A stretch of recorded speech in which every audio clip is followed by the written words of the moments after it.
परश्या ए परश्या भैया हा? इथे नाटक करतोय आंघोळ केळ्या केल्या लगेच झोप लागते का तुला अरे नाही पडलेलो आपलं उगाच बोल की काय काम तुझ्यासाठी आहे? काय तर आणलंय मी काय आणलंय हो ए मोकळा बॉक्स आणला असेल काय आणती तू बघ अगं? काय आहे बघ मला बघू वाटेना चेष्टा करायला लागली का नाही तिने बघ रे गाई बरच आहे आयो काय आणलंय तिने ग चष्मा लावणार दिसत असत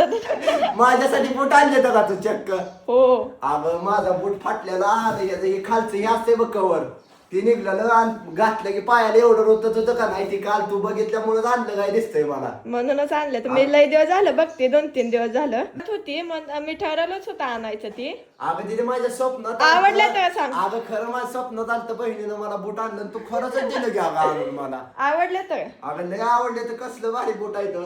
ए, अगं चमकायला लागलं पप्पी वाटायला घालून दाखव बरं येते का बघ. किती जीव आहे माझा माझ्या बहिणीचा माझ्यावर अगं माझ्या डोळ्यात बोलायचं सुद्धा कळे नाही याला आता एवढं नाटक करायला एवढा लागला आनंद झालाय मला आणि ते काल चुकून माझ्याकडे तोंडानं तुला शिवी गेली बरं का जाऊ दे आपलं चालतंय तसं एवढं काय नसतं आणि एवढंही झालं तरी अगं तुम्हाला बूट घेऊन आले अगं किती जीव आहे तुझा माझ्यावर माझी बहीण माझा हात जोड करते बाबा. नाही रे बाबा आता मी झाडावरनं खाली येत नाही 4-5 दिवस तर सगळ्या जगात सगळ्या भावांना अशी बहीण मिळाव हो बोल. इकडे इकडे इकडे ये बघू दे. आले तर की बरोबर अगं बरोबर बसले तर नवर दिवस झाले मी आता थोडक्यात जा आता कर बहिणीने जेवण बूट आणले त्यामुळं